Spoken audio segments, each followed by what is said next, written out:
सबको जय मसीह की परमेश्वर की हजूरी में आप सबका स्वागत है। धन्यवाद करते हैं आज के दिन के लिए। प्रभु यीशु आप महान हैं। हालेलुया। हम आपकी आराधना करते हैं। हालेलुया। हम आपकी स्तुति करते हैं। हालेलुया।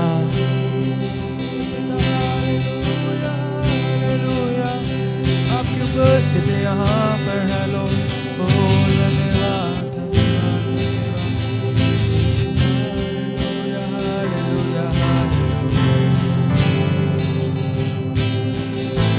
आइए चर्च उसकी स्तुति करें उसकी और आनंद के साथ उसके नाम को ऊंचा करें।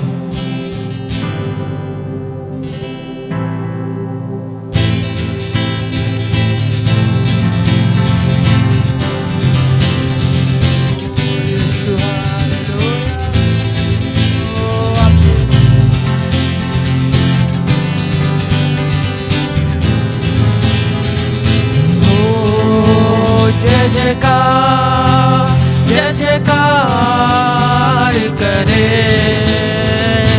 ओ जय जयकार करे ओ जय जयकार करे हो जय जयकार करे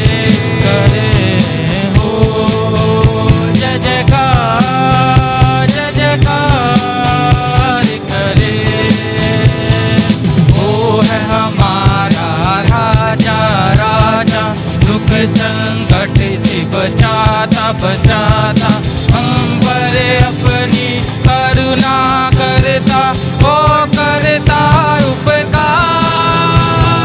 वो है हमारा राजा राजा दुख संकट से बचाता हम पर अपनी करुणा करता वो करता उपकार। क्यों ना उस पे तन मन वारे दे अपना अधिकार।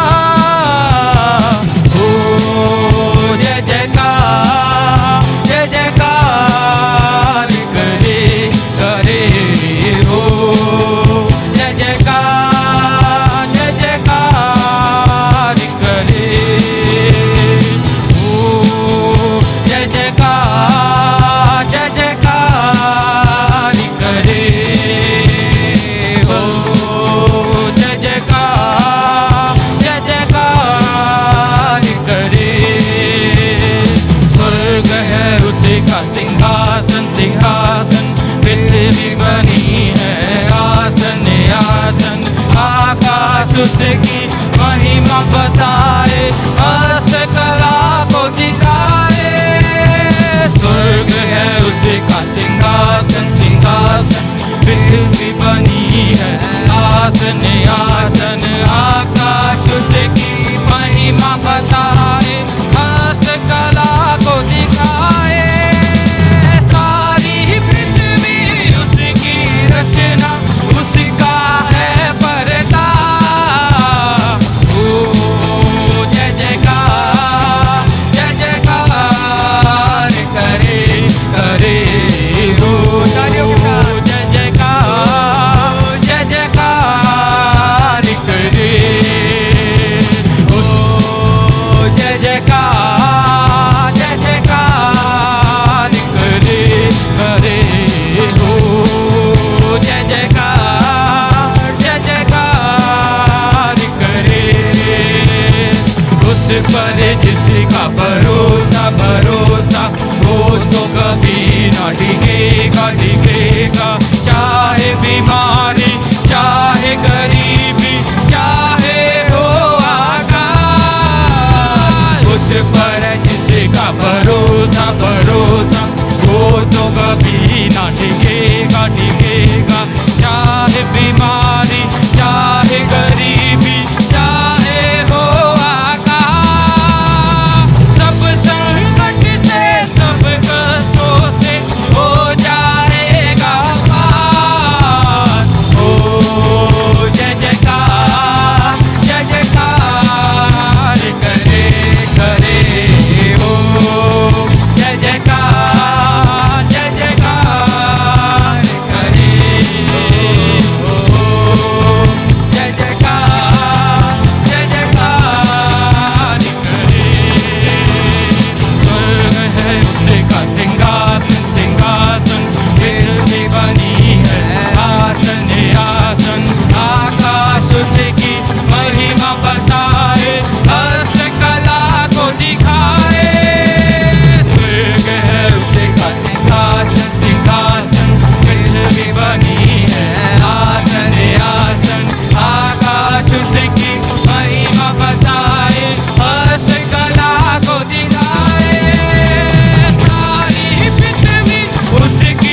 टिकेगा टिकेगा, चाहे बीमारी चाहे गरीबी चाहे हो आजाद, सब संकट से सब कष्टों से हो जाएगा पार।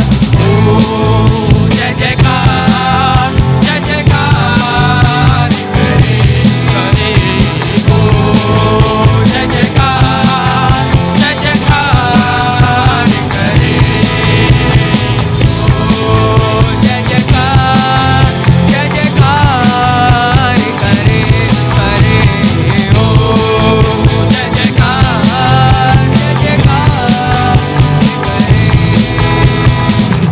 जय प्रभु यीशु तेरी जय, जय जय प्रभु यीशु तेरी जय, जय जय प्रभु यीशु तेरी जय, तेरी जय, जय जय प्रभु यीशु तेरी जय, जय जय प्रभु यीशु तेरी जय, जय जय प्रभु यीशु तेरी जय, तेरी जय, जय जय जय जय जय प्रभु यीशु तेरी जय, जय जय प्रभु यीशु तेरी जय, जय जय प्रभु यीशु तेरी जय,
यीशु तेरी जय, ओ जय जय प्रभु यीशु तेरी जय, तेरी जय, जय जय प्रभु यीशु तेरी जय, ओ जय जय प्रभु यीशु तेरी जय, जय जय प्रभु यीशु तेरी जय, तेरी जय, जय जय प्रभु यीशु तेरी जय, ओ जय जय प्रभु यीशु तेरी जय, जय जय प्रभु यीशु तेरी जय, तेरी जय, जय जय प्रभु यीशु तेरी जय, जय जय प्रभु यीशु तेरी जय, जय जय प्रभु यीशु तेरी जय, तेरी जय। प्रभु हम आपकी जय जयकार करते हैं, हम आपके नाम को उठाते हैं पिता परमेश्वर।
अपने लहू से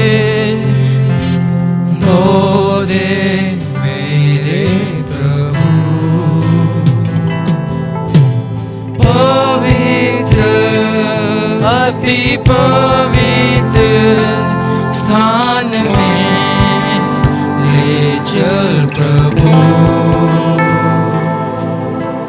मुझको तू अपने लहू से धो दे मेरे प्रभु। तेरे सामने झुकते सजदा हम करते हैं। तेरे सामने झुकते हैं सजदा हम करते हैं। आत्मा और सच्चाई से आराधना करते हैं। आत्मा और सच्चाई से आराधना करते हैं। आत्मा और सच्चाई से आराधना करते हैं। पवित्र अति पवित्र स्थान में ले चल प्रभु। मुझको तू अपने लहू से धो दे मेरे प्रभु। पवित्र अति पवित्र स्थान में ले चल प्रभु। मुझको तू अपने लहू से धो दे मेरे प्रभु। शुद्ध जल तू छिड़क दे मन को मेरे बदल दे। प्रार्थना है हमारी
अपने लहू से धो दे मेरे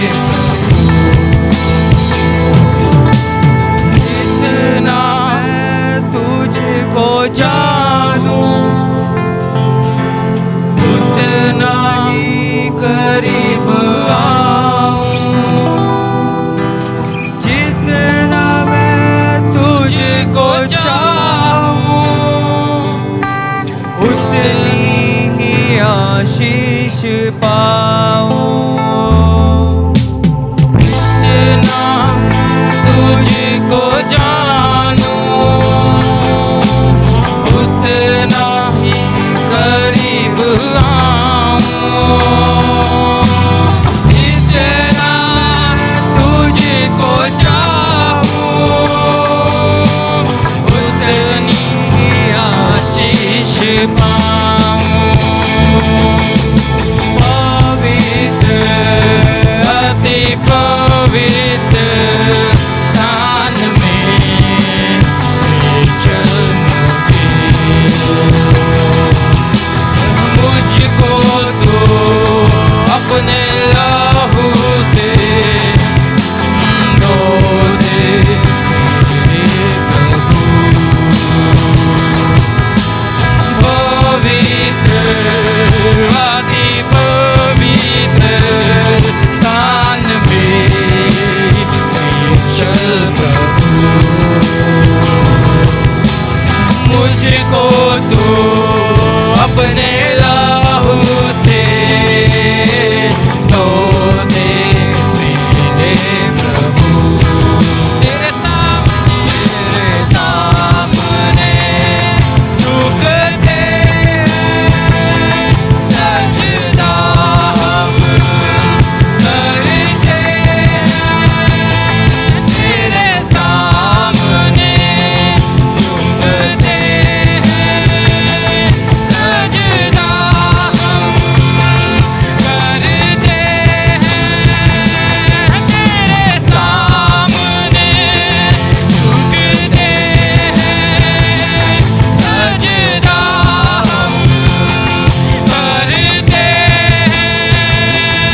तेरे सामने झुकते हैं सजदा हम करते हैं।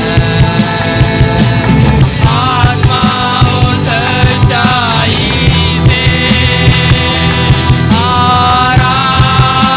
आराधना करते हैं। आत्मा और सच्चाई से आराधना करते हैं। आत्मा और सच्चाई से आराधना करते हैं। आत्मा और सच्चाई से तेरी आराधना करते हैं। शुद्ध जल तू छिड़क दे मन को मेरे बदल दे। प्रार्थना है हमारी आत्मा से तू भर दे। शुद्ध जल तू छिड़क दे मन को मेरे बदल दे। प्रार्थना है हमारी आत्मा से तू भर दे। पवित्र अति पवित्र स्थान में ले चल प्रभु। मुझको तू अपने लहू से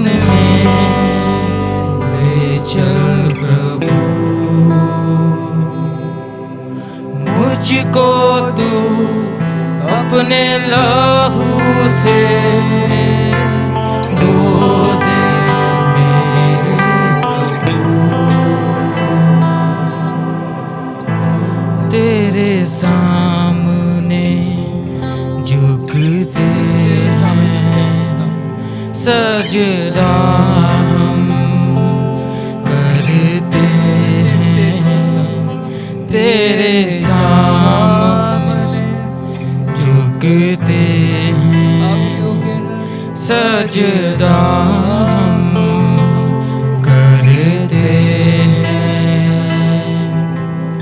आत्मा हो सच्चाई से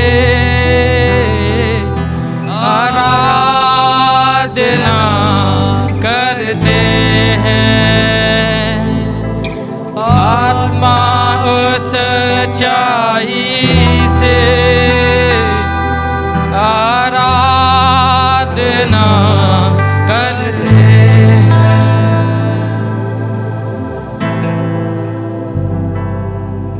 आप पवित्र हैं पिता परमेश्वर और आप अति पवित्र हैं पिता परमेश्वर। हम धन्यवाद करते हैं पिता परमेश्वर आपकी इस मधुर संगति के लिए, इस मधुर आराधना के लिए पिता परमेश्वर आपका धन्यवाद करते हैं। आगे के समय को पिता परमेश्वर हम आपके हाथों में सौंपते हैं।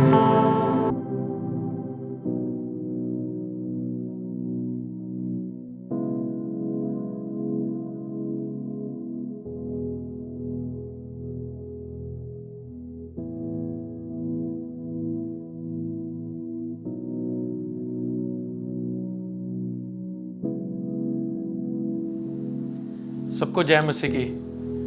मसीह यीशु में मैं आप सबका स्वागत करता हूं आज की वीरवार सभा में। मुझे आशा है कि आप सब ने आज की आराधना का आनंद उठाया है। आइए अब हम वचन में बढ़ेंगे कलीसिया। मुझे विश्वास है कि आप सब तैयार हैं आज के वचन को सीखने के लिए, आज के वचन में से बातों को ग्रहण करने के लिए, क्योंकि जब जब आप वचन पर ध्यान लगाएंगे चर्च, तभी आप अपनी लाइफ में ट्रांसफॉर्मेशन को देखेंगे। मैं ये मानता हूँ ट्रांसफॉर्मेशन वर्ड और स्पिरिट दोनों मिलकर लेकर आते हैं हमारी लाइफ में। आप पवित्र आत्मा से भरे हुए हैं और बहुत से मसीही लोग पवित्र आत्मा से भी भरे हो सकते हैं, लेकिन अगर उनका जीवन वचन से भरा नहीं है तो वह कभी भी ट्रांसफॉर्मेशन को नहीं देखेंगे। आपको वर्ड और स्पिरिट को एक साथ रखना होगा ताकि आप अपने लाइफ में ट्रांसफॉर्मेशन को देखें। There are so many believers, बहुत से विश्वासी हैं। देखिए, जैसे ही हमने मसीह यीशु को उद्धारकर्ता माना, उसी समय पवित्र आत्मा हमारे अंदर आ गए हमारी आत्मा बचाई गई। लेकिन ऐसा नहीं है कि अगर हमारी आत्मा बचाई गई है, पवित्र आत्मा अब हमारे अंदर है तो अब सब कुछ बदल गया है। नहीं, आपको वर्ड भी चाहिए, साथ के साथ ही आपको वचन की भी जरूरत है। लेकिन अगर चर्च आपके लाइफ में, आपके जीवन में अगर वर्ड नहीं है तो स्पिरिट कभी भी काम नहीं कर पाएगा। देखिए, आत्मा को काम करने के लिए भी, पवित्र आत्मा को कार्य करने के लिए भी वर्ड की जरूरत है। मैंने बहुत बार आप सबको बताया है और इन बातों को सिखाया भी है कि पवित्र आत्मा वचन से बाहर होकर कभी भी कोई भी कार्य को नहीं करेंगे। जब भी पवित्र आत्मा कोई कार्य करेंगे तो उन्हें हमेशा वचन की जरूरत होगी और वह वचन से बाहर होकर कभी भी कोई कार्य नहीं करेंगे। इसीलिए चर्च, जब आप पवित्र आत्मा से भरे हुए लोग हैं, और हम सब जितने मुझे इस समय ऑनलाइन देख रहे हैं, आप सब पवित्र आत्मा से भरे हुए लोग हैं, तो इसका मतलब ये नहीं है कि आपके जीवन में अब खुद ब खुद ट्रांसफॉर्मेशन आएगी। नहीं, अब आपको वर्ड भी रिसीव करना होगा, क्योंकि स्पिरिट को वर्ड चाहिए, पवित्र आत्मा को वर्ड चाहिए। और जब पवित्र आत्मा को वर्ड मिलेगा, जब पवित्र आत्मा को प्रभु का वचन मिलेगा, एवेंचर्स, आपको वर्ड और स्पिरिट दोनों की ज़रूरत है अगर आप आज अपने जीवन में ट्रांसफॉर्मेशन देखना चाहते हैं। तो इस समय जितने मेरे यहाँ बैठे हैं जन, आप सब में परमेश्वर का आत्मा वास करता है, लेकिन अब उसके साथ साथ आपको उसके वचन को भी अपने जीवन में ग्रहण करना होगा। और आज के दिन ही आप बहुत सी चीज़ों को अपने जीवन में बदलते हुए देखेंगे। कितने तैयार हैं आज अपनी लाइफ में बहुत सी बातों को ट्रांसफॉर्मेशन होते हुए, बहुत सी बातों को देखना चाहते हैं, आप ट्रांसफॉर्म होते हुए देखना चाहते हैं। ट्रांसफॉर्मेशन अपनी फैमिली में, अपनी लाइफ में, अपने खुद के पर्सनल लाइफ में देखना चाहते हैं। हम सब देखना चाहते हैं। हम सब चाहते हैं कि प्रभु हमारे जीवन में कार्य करे, प्रभु हमें ट्रांसफॉर्म करे, हमें अंदर से बाहर बदले। उसके लिए आपको स्पिरिट और वर्ड दोनों की ज़रूरत है। आमेन। तो आइए अब हम अपना ध्यान वचन की ओर लगाएं चर्च। हम अपना पूर्ण ध्यान वचन की ओर लगाएं। मेरे साथ निकालेंगे भजन संहिता उसका 5 अध्याय और उसकी 12 आयत। भजन संहिता 5 अध्याय और उसकी 12 आयत। यहां पर लिखा है, क्योंकि तू धर्मी को आशीष देगा, हे यहोवा, तो उसको अपने अनुग्रह रूपी ढाल से घेरे रहेगा। अब यहां पर वचन बता रहा है कि वह अगर आशीष देगा तो वह किन को आशीष देगा? धर्मी लोगों को। और आज हम सब पिता की धार्मिकता है मसीह यीशु में। आज हम सब धर्मी संतान है उसकी। तो अब जबकि हम उसकी धर्मी संतान है और यह पिता ने हमें बनाया है कि हम उसकी धार्मिकता गिने जाएं, तो चर्च ये संभव है, ये बात मानने योग्य है कि वह हमें आशीष भी दे। हम कई बार कहते हैं कि ये प्रभु की योजना नहीं है कि वह हमें आशीष नहीं दे रहा, प्रभु हमें कुछ सिखा रहा है, पिता हमें कुछ बातों को सिखा रहा है। नहीं, ऐसा कोई भी कार्य नहीं पिता ने यहाँ पर कहा। पिता अगर वचन में कह रहा है तो वो ये कह रहे हैं कि वह धर्मी को आशीष देगा। ऐसा तो नहीं लिखा कि वह धर्मी को परीक्षाओं में से निकालेगा, ऐसा नहीं लिखा कि वह धर्मी को बीमारी में से निकालेगा, ऐसा नहीं लिखा है कि वह धर्मी को पीड़ा में से निकालेगा, वह धर्मी को डिप्रेशन में से निकालेगा। आज के समय में हम वचन को इस प्रकार क्यों ले रहे हैं कि जो बातें हम अपने शरीर में होते हुए देख रहे हैं या जो बातें शैतान हमारे जीवन में लेकर आता है, तो हम उसका सारा क्रेडिट पिता को देते हैं, जबकि वचन ये बात को लिखता है कि वह धर्मी को आशीष देगा। अब जो हम उसकी धर्मी संतान है, अब जो हम उसकी धार्मिकता कहलाए जाते हैं, तो अब संभव यह बात है कि वह हमें आशीष ही दे। वह हमें बीमारी क्यों देगा चर्च? वह हमें पीड़ा में से क्यों निकालेगा? वह हमें परीक्षाओं में से अब क्यों निकालेगा? वह हमें क्यों ऐसा छोड़ देगा? हम कई बार यह भी बोल देते हैं, और मैंने यह सुना है कि पिता ने हमें इस समय छोड़ दिया ताकि हम भटकें, हम कुछ सीखें। नहीं, ऐसा नहीं है। वचन बताता है ना तो उसने आपको कभी छोड़ा है और ना ही उसने आपको कभी त्यागा है। और अगर आपको ही पीड़ा में से निकलना होता, अगर आपको ही बीमारी में से आज निकलना है, अगर आपको ही परेशानियों में से आज निकलना है, तो मसीह यीशु के आने का फायदा क्या हुआ चर्च? थोड़ा खुद सोचें तो मसीह यीशु के आने का फायदा क्या है? अगर हमें ही इन बातों को सहना होता तो फिर मसीह यीशु के आने की जरूरत थी ही नहीं। फिर तो हमें ही अगर निकलना होता बीमारी में से, हमें ही पीड़ा में से पिता ने निकालना होता, तो पिता हमें ही निकालते। यीशु को आने की जरूरत क्यों थी फिर? चर्च, यीशु इसीलिए आए कि जो पीड़ा में से हमें निकलना था वह उस पीड़ा में से पहले ही निकल जाए।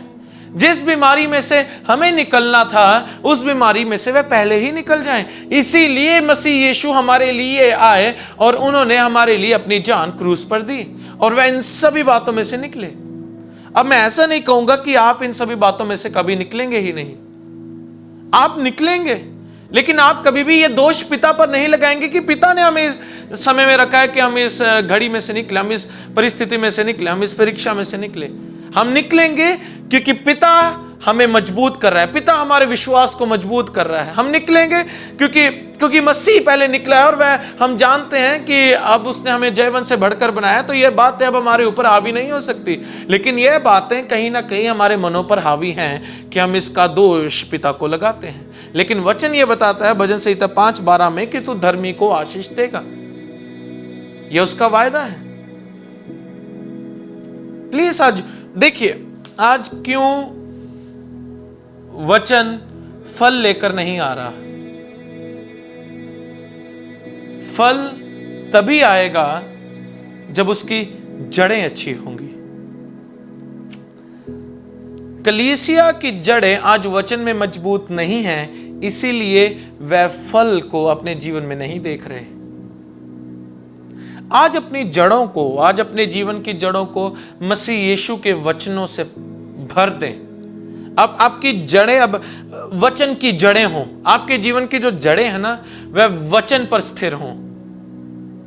और देखिएगा, जब आपकी जड़ें मजबूत होंगी, वचन पर निर्भर करती होंगी, तो आप फल भी उसका देखेंगे। आप तभी वचन को काम करते हुए देखेंगे ना चर्च, जब आप उसे अपने जीवन में उसे ग्रहण करेंगे, उसे रिसीव करेंगे और उसका प्रकाशन देखेंगे। तभी आप उसके फलों को, तभी आप उसके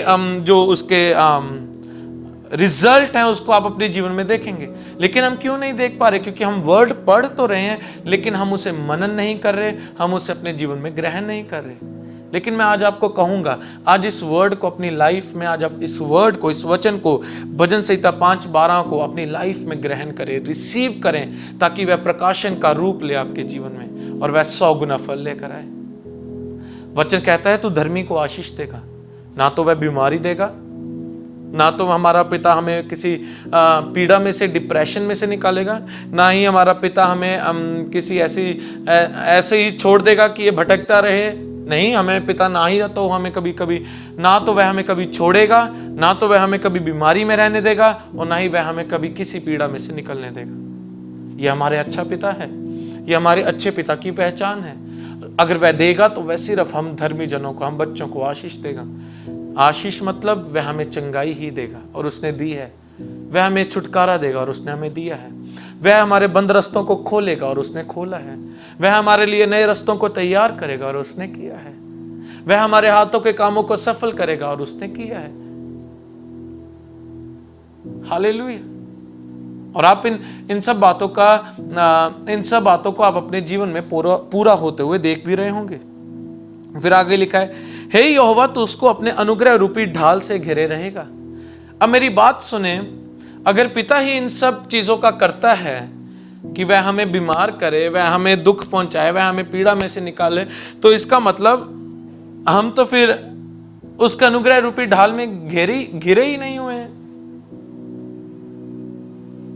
देखिए, दो बातें यहां पर हैं, या तो वचन झूठा है या तो हम झूठे हैं। और संभव की बात यह है कि हम ही झूठे हैं। वचन सच्चा है और उसका वचन सत्य है। और वचन यहां पे कहता है तू उसको अपने अनुग्रह रूपी ढाल से घिरे रहेगा। आज कलीसिया, आप सब उसके अनुग्रह रूपी ढाल से घिरे हुए हैं। अब आप पर किसी भी प्रकार का शैतान अगर हमला भी करता है तो वह आपके जीवन में कभी भी असर को नहीं करे, वह कभी भी कोई किसी प्रकार का असर नहीं कर सकता, क्योंकि आप सब कलीसिया के लोग अब उसके अनुग्रह में घिरे हुए लोग हैं। अब आप उसके अनुग्रह में, आप उसके हाथों में घिरे हुए हैं। इस ट्रुथ को आपको जानना होगा, लेकिन ये ट्रुथ को तभी आप जानेंगे जब आप उसके प्रेम के साथ आपका एनकाउंटर होगा।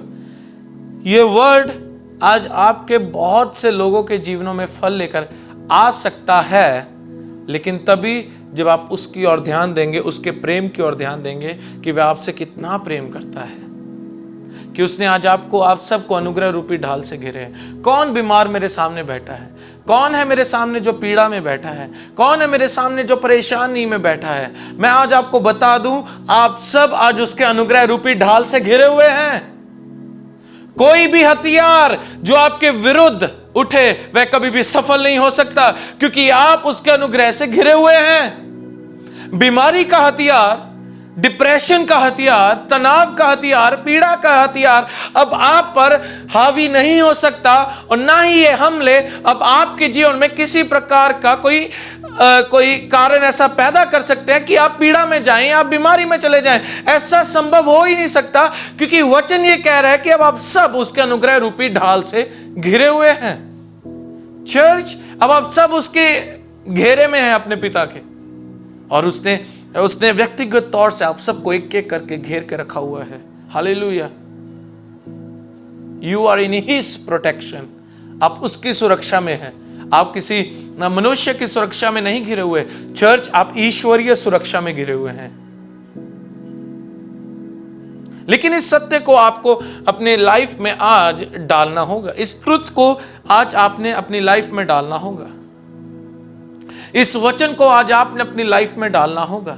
और जो क्रेडिट हम आज बहुत समय से हम पिता को देते आ रहे हैं इन सब बातों का, हमें यह बातें खत्म करनी होंगी। लेकिन मैंने शुरू में बताया, यह बातें तभी खत्म होंगी, या यह वचन तभी आपके जीवन में फल लेकर आएगा जब आप इस वर्ड को रिसीव करेंगे, जब आप इसे ग्रहण करेंगे अपनी आत्मा में, अपने हृदय में। जब आप इस वचन को आज अपने हृदय में ग्रहण करेंगे तो होली स्पिरिट जो आपके अंदर है वह इस वर्ड को अलाइव करेगा। मेरी ये प्रार्थना है कि जितने मुझे इस समय देख रहे हैं, होली स्पिरिट आज इस वर्ड को आपकी लाइफ में अलाइव करे, वह जिंदा करे इस वचन को, ताकि आप जाने कि वह अपने बच्चों को आशीष ही देता है, ताकि आप जाने कि वह अपने बच्चों को हमेशा नया बल देता है, ताकि आप जाने वह हमेशा अपने बच्चों को चंगाई में ही चलाता है, ताकि आप जाने वह हमेशा उसने अपने बच्चों के आने पीढ़ी दर पीढ़ी को भी आशीष किया है, और उसने जो कि आके वचन बताता है अपने अनुग्रह रूपी ढाल से घेरे रखा है। हालेलुया। भजन संहिता 32 अध्याय और उसकी 7 आयत। भजन संहिता 32 अध्याय और उसकी 7 आयत। यहां पे वचन कहता है, तू मेरे छिपने का स्थान है, तू संकट से मेरी रक्षा करेगा, तू मुझे चारों ओर से छुटकारे के गीतों से घेर लेगा।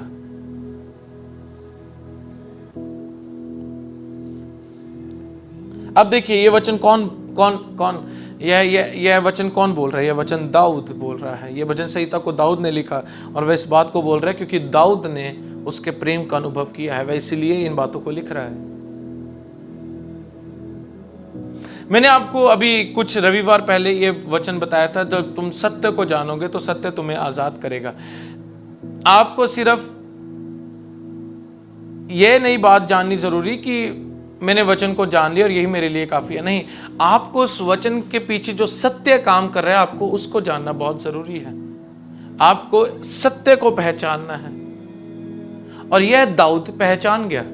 इसलिए यह दाऊद बार बार अपनी भजन संहिता में लिख रहा है कि तू मेरे छिपने का स्थान है, तू संकट में मेरी रक्षा करता है, तू धर्मी बच्चों को अपने आशीष देगा, तूने अनुग्रह रूपी ढाल से हमें घेरा रखा है, और तू मुझे चारों ओर से छुटकारे के गीतों से घेर लेगा। अब ये बातें कौन लिख रहा है? यह दाऊद लिख रहा है उस समय में जिस समय में व्यवस्था और प्रभु का क्रोध ही था, जो कि हम देखते हैं। लेकिन अब जबकि प्रभु का प्रेम हम सब कलीसियों के ऊपर बहुतायत रूप से बह रहा है और हम सब के जीवन में अनुग्रह बह रहा है, तो चर्च हमें इस समय में प्रभु के प्रेम के प्रकाशन का तो और ज्यादा ज्ञान होना चाहिए, जबकि कलीसियों में नहीं है। यहां पर लिखा है, तू मेरे छिपने का स्थान है। हमारे छिपने का स्थान हम नहीं है, ना ही हमारे छिपने का स्थान कोई हमारा रिलेटिव है, ना ही हमारे छिपने का स्थान कोई हमारी बड़ी नौकरी है, हमारा बड़ा व्यापार है। हमारे छिपने का स्थान सिर्फ हमारा पिता है। अब इस समय में जो आप जानते हैं ये वायरस फैला, क्या इस वायरस ने उन लोगों को छोड़ दिया जो लोग बहुत बड़े बड़े व्यापारी हैं या बहुत बड़ा, जिनके पास बहुत ज्यादा धन है? क्या वायरस ने उन लोगों को नहीं छुआ? अरे उनके पास तो बहुत धन है, वो लोग तो बड़े अमीर हैं, अरे इनको कहाँ बीमारी छू पाएगी? क्या मेरी बात सुने, क्या उन लोगों को उनके पैसों ने बचा लिया? क्या उनके बड़े ताल्लुकात जो उनके बड़े बड़े लोगों के साथ हैं, क्या उनको उन्होंने बचा लिया? क्या उनके व्यापार ने उनको इस वायरस से बचा लिया? नहीं, लोग ग्रस्त हुए। इस वायरस ने सभी लोगों पर हमला किया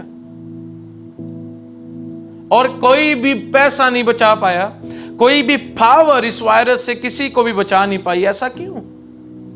क्योंकि बचाने वाला सिर्फ एक है, हमारे छिपने का स्थान सिर्फ एक है, और वह हमारा पिता है। हालेलुया। और बहुत से तो लोग हैं जिनके पास बहुत सा धन है, जिनके बहुत बड़े बड़े व्यापार है, जिनको इस वायरस से, जो वायरस ने उनके बॉडी पर हमला किया, और वह कईयों ने तो अपना जीवन ही खो दिया। क्या उनका व्यापार उनके छिपने का स्थान बना? क्या उनके बड़े बड़े जो उनकी पावर है उनका छिपने का स्थान बनी? क्या उनके जो लिंक्स हैं बड़े बड़े लोगों के साथ, क्या वह उनके छिपने का स्थान बने? एक वायरस से वह बच नहीं पाए चर्च। तो मेरी बात सुने, आपके छिपने का स्थान कोई और नहीं, सिर्फ आपका पिता है। जब कभी भी आप किसी भी समय में से निकलते हैं, हमेशा अपने ध्यान को मसीह यीशु की ओर लगा के रखें केवल वही आपके छिपने का स्थान है। और इस समय में आज भी बहुत से विश्वासी हैं जिनका ध्यान अभी भी मसीह यीशु पर नहीं है, बल्कि वह कहीं ना कहीं से कोई ना कोई कारण पैदा करते हैं कि हम छिपे रहे, हम सुरक्षा में रहे, हमें ये वायरस छू ना पाए, कोई परेशानी में से हम निकलने ना पाए। ऐसा अगर करते रहेंगे चर्च, तो आप फेलियर वाला जीवन व्यतीत करेंगे। आपको इसी समय मसीह यीशु की ओर ध्यान लगाना होगा, क्योंकि छिपने का स्थान सिर्फ मसीह यीशु है। हमें चर्च को एक बार फिर मुड़ना होगा, हम कलीसिया को अब मुड़ना होगा, हम कलीसिया को वापिस आना होगा और अपना ध्यान मसीह यीशु की ओर लगाना होगा। हमने जो अपने छिपने के स्थान अलग अलग रिसोर्सेज पर लगा कर रखे अपना ध्यान, कि शायद ये हमें छिपा दे, शायद हमारा काम हमें छिपा दे इस बड़े हमलों से। नहीं, आपको कोई नहीं छिपा सकता और ना ही कोई आपको बचा सकता है। सिर्फ अपने पिता के स्थान में छिप सकते हैं, और सिर्फ आप अपने मसीह यीशु के द्वारा ही, मसीह यीशु के बीच में आकर ही सभी बातों को हल पा सकते हैं। हालेलुया चर्च, इन बातों को आपने सीखना होगा। तू मेरे छिपने का स्थान है, तू संकट से मेरी रक्षा करेगा। आपका संकट में से रक्षा करने वाला कोई और नहीं, मसीह यीशु है। इस समय में आपको संकट में से कौन बचाएगा? चर्च। आपको इस समय में अगर कोई संकट से बचाएगा तो वह सिर्फ आपका पिता है जो स्वर्ग में बैठे हैं, और वह इस समय आपके अंदर वास करते हैं। इस समय उसका वर्ड, आज पिता का वचन आज आपके अंदर वास करता है, और वही है जो आपको हर एक संकट से आपको बचाएगा।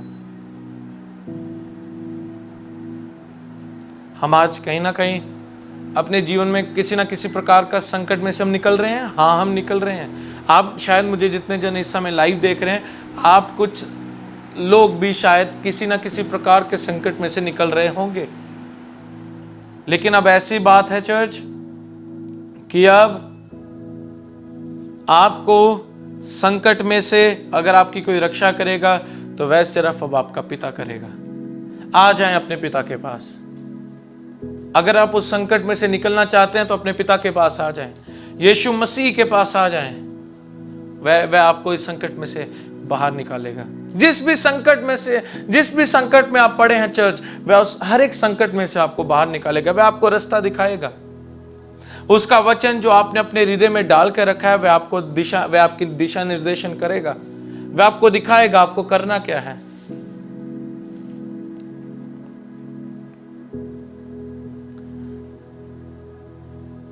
आपको इन सब बातों को अगर आप अनुभव करना चाहते हैं तो आपको इन सब बातें आपको स्वयं प्रभु का वचन अपने जीवन में उसे शामिल करना होगा, अपने हृदय में उसे डालना होगा संपूर्ण हृदय के साथ, क्योंकि वर्ड ही है जो आपका ध्यान मसीह यीशु की ओर लगाएगी। अगर आपने अपने मनों को, अगर आपने अपने हृदय को संसार की बातों से भर के रखा है तो आपका ध्यान कभी भी मसीह यीशु की ओर नहीं जाएगा। या तो आप संसार से प्रेम कर लें या तो आप पिता से प्रेम करें। लेकिन पिता से आप प्रेम कैसे कर पाएंगे? तब तक ही जब तक आप उसके प्रेम को ना जान लें। हम कहते हैं कि प्रभु से प्यार करो, पूरे तन मन धन के साथ प्रभु से प्यार करो, प्रभु से प्यार करो। अरे प्रभु से कैसे प्यार करें? तभी किसी को हम प्यार कर पाएंगे जब हम उससे भी प्यार लेंगे। कितने आज लोग हैं, वह प्रचार भी कर रहे हैं और वह कितने पासवान हैं, वह लगे हुए हैं प्रभु से प्यार करो, प्रभु से प्यार करो, प्रभु से प्यार करो। लेकिन चर्च ही है जिसने अभी तक प्रभु के प्रेम के साथ ही एनकाउंटर नहीं किया। उन्होंने अभी तक ही प्रभु के प्रेम के साथ एनकाउंटर ही नहीं किया। वह जानते ही नहीं कि पिता का प्रेम उनके लिए कितना महान है। इसीलिए तो आज चर्च उससे प्यार नहीं कर रही, क्योंकि अभी तक चर्च ने उसके प्यार को नहीं चखा। क्यों नहीं चखा? क्योंकि उन्होंने पिता के वचन को अपने हृदय में रिसीव नहीं किया है। इसलिए वचन कहता है तू संकट से मेरी रक्षा करेगा। आपकी रक्षा कौन करेगा? आपका पिता, योर फादर। लेकिन हमारा ध्यान हमारे पिता पर क्यों नहीं है? क्योंकि हमारा हृदय वचन से नहीं, बल्कि हमारा हृदय हमारी खुद की बातों से भरा है। हमारा हृदय हमारे आसपास क्या माहौल है उन सब चीज़ों से भरा है। हमारा हृदय हमारी पहुंच कितनी है उससे भरा है। हमारा हृदय हमारी खुद की पावर से भरा है। लेकिन चर्च, जब आपका हृदय आज प्रभु के वचन से भर जाएगा, मैं कहता हूँ आपका ध्यान कभी भी संसार और उनकी बातों पर नहीं, आपका ध्यान डायरेक्ट मसीह यीशु की ओर जाएगा। कि इस संकट के समय में, चाहे वह संकट छोटा है, चाहे वह संकट आपकी नज़र में बड़ा है, उस सब संकट में से आपको अगर कोई निकाल सकता है तो सिर्फ प्रभु का वचन और सिर्फ स्वयं हमारा पिता ही। तू मुझे चारों ओर से छुटकारे के गीतों से घेर लेगा। Hallelujah, thank you Lord. आज आप सब घिरे हुए लोग हैं। हमने अभी वचन में पहले भी पढ़ा कि उसके अनुग्रह रूपी ढाल से आप घिरे हैं। अब यहां पर कहते हैं तू मुझे चारों ओर से छुटकारे के गीतों से घेर लेगा।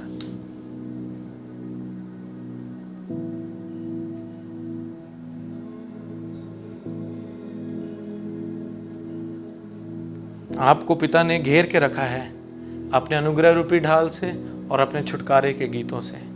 आप घिरे हुए हैं चर्च। आप आसपास शायद नेचुरल रैल्म में इस टाइम कुछ नहीं देख रहे, लेकिन आप सब हेवनली फोर्सेस से घिरे हुए हैं। आप सब अपने पिता के अनुग्रह रूपी ढाल से घिरे हुए हैं। छुटकारे के गीतों से आप घिरे हुए हैं। हालेलुया, कितनी महान बात है ये बात। अगर आज कलीसिया जान जाए तो मैं कहता हूँ चर्च, आप कभी भी हारा हुआ जीवन नहीं, आप हमेशा प्रबल जीवन व्यतीत करेंगे, हमेशा जयवंत से बढ़कर जीवन व्यतीत करेंगे।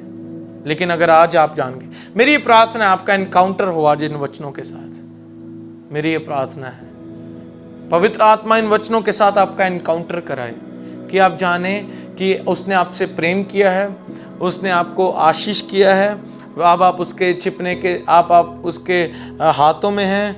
अब उसने आपको अनुग्रह रूपी ढाल से घेर के रखा है और आप उसके छुटकारे के गीतों से घेरे हुए हैं। मैं ये चाहता हूँ ये सब बातें आपके आज हृदय में डल जाएं, ताकि ये बातें आज आपके जीवन में 100 गुना फल लेकर आएं।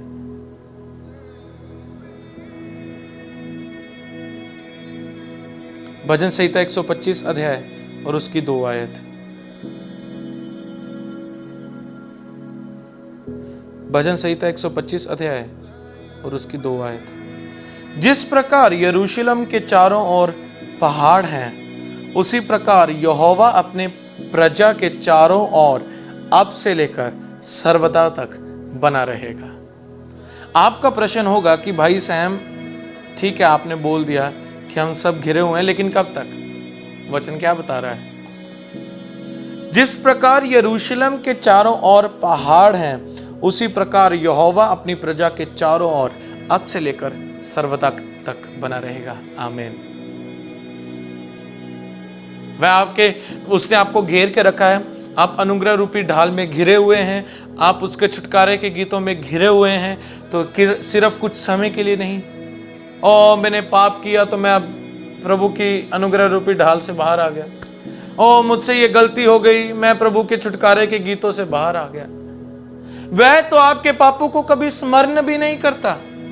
इब्रानियों की पत्री बताती है कि उसने आपके सभी पापों को मिटा दिया है और वह किसी भी प्रकार के पाप को आपके स्मरण नहीं करता। चाहे वह आपके भूतकाल का, चाहे वर्तमान या चाहे भविष्य का पाप है, वह आपके पापों को स्मरण ही नहीं रखता। वह अगर आपको देखता है तो वह हमेशा आपको अपनी संतान के रूप में देखता है। किसी पापी के रूप में वह आपका पिता आपको नहीं देखता। किसी दोषी के रूप में आपका पिता आपको नहीं देखता।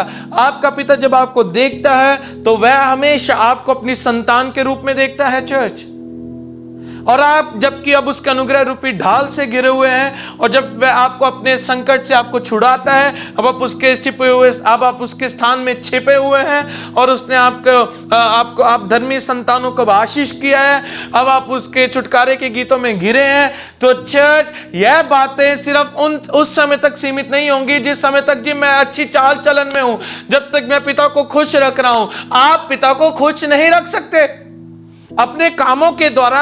हम अपने कामों के द्वारा कभी भी अपने स्वर्गीय पिता को खुश नहीं रख सकते। हम आज नहीं तो कल फेल हो जाएंगे। हम परफेक्ट नहीं है, हम सिद्ध नहीं है।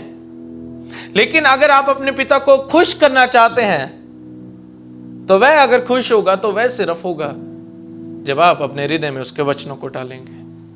कितने लोग पिता को प्रसन्न करना चाहते हैं? होता है ना, एक बच्चा अपने बाप को कोई अच्छा काम करके दिखाता है ताकि हमारा पिता हमसे खुश हो। आप भी चाहते हैं कि आपका स्वर्गीय पिता आप कोई ऐसा कार्य करे कि आपसे प्रसन्न हो? अपने हृदय में प्रभु के वचनों को भर ले, अपने हृदय में पिता की बातों को भर ले। मैं कहता हूं उससे बड़ी प्रसन्नता पिता के लिए होगी नहीं। Hallelujah church.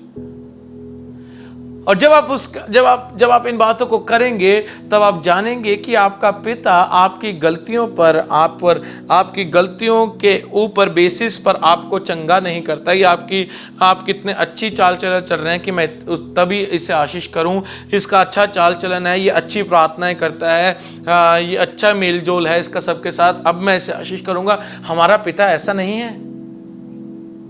वह आपके कामों के ऊपर निर्भर होकर आपको कभी भी नहीं छुड़ाता। वह आपके कामों के ऊपर निर्भर होकर कभी भी आपको आशीष नहीं करता। उसने आपको आशीष किया है तो सिर्फ अपने पुत्र मसीह यीशु के द्वारा, क्योंकि हम सब ने अब उसके पुत्र पर विश्वास किया है।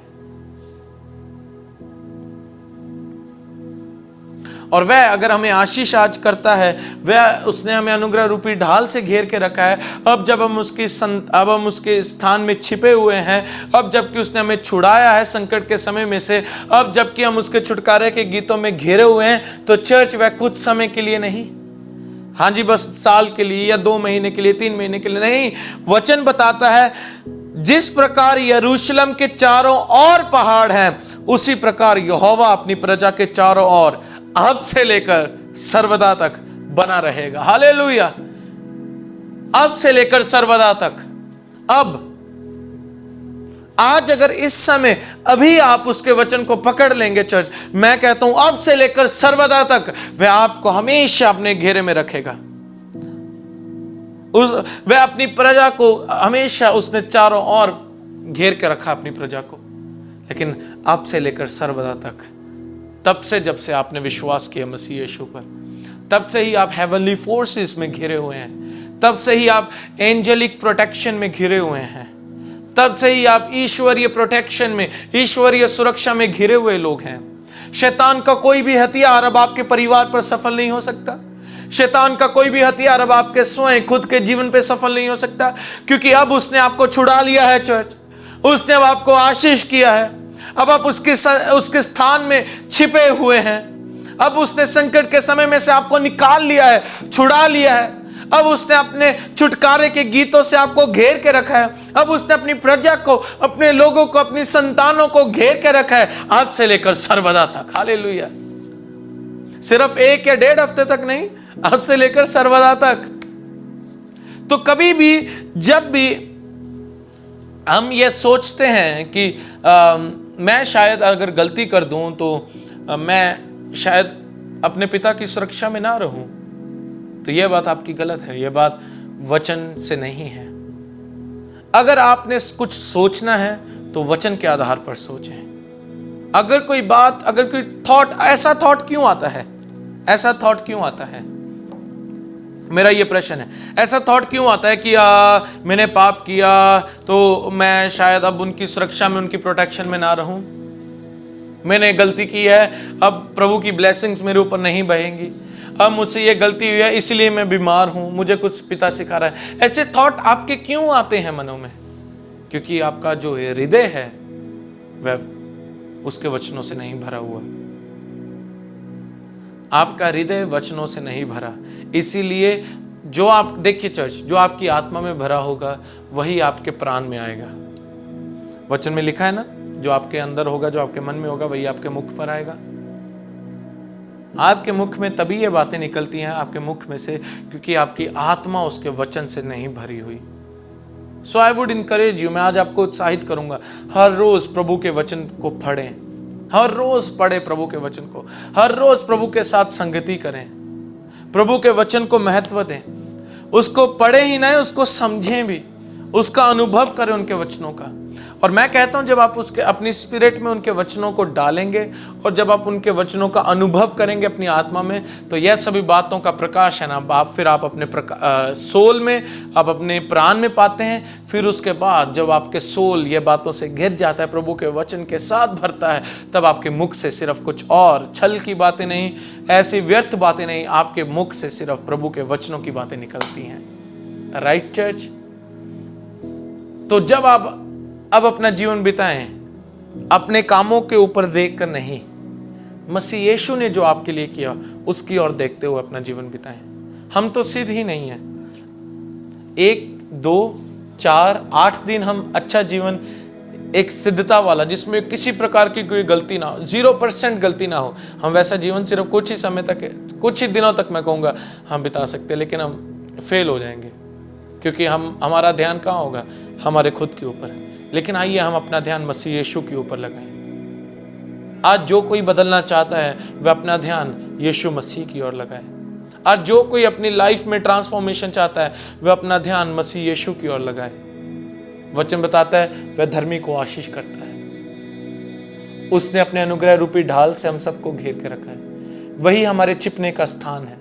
संकट के समय में वही हमें छुड़ाता है और उसने हमें छुटकारे के गीतों से घेर के रखा है। और अब से नहीं, कुछ समय के लिए नहीं, अब से लेकर सर्वदा तक। हालेलुया। आप सब अब उसकी सुरक्षा में हैं, आप सब अब उसकी प्रोटेक्शन में हैं, आप सब उसके गीतों से घिरे हुए हैं। हालेलुया। कितनी सुंदर बात है, आप उसके गीतों से घिरे हुए हैं चर्च, उसके अनुग्रह से घिरे हुए हैं। लेकिन वह आपके अच्छे कामों से नहीं, आप उसके अनुग्रह में घिरे हुए हैं, ना ही आपके भले अच्छे कामों के मेहनत से नहीं कि आप उसके गीतों से घिरे हुए हैं। यह तभी संभव है क्योंकि आपने मसीह यीशु पर विश्वास किया है।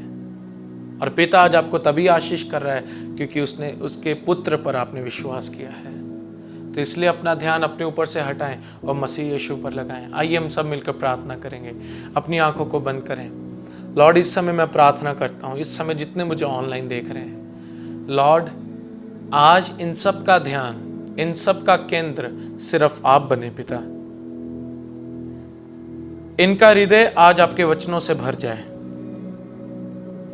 और मैं ये प्रार्थना करता हूं कि आज का वचन, जबकि आपने इनके हृदयों में, इन्होंने अपने हृदयों में आज के वचनों को रिसीव किया है, तो आज का वचन इनके हृदय में, इनके जीवन में, इनकी आत्मा में प्रकाशन का रूप ले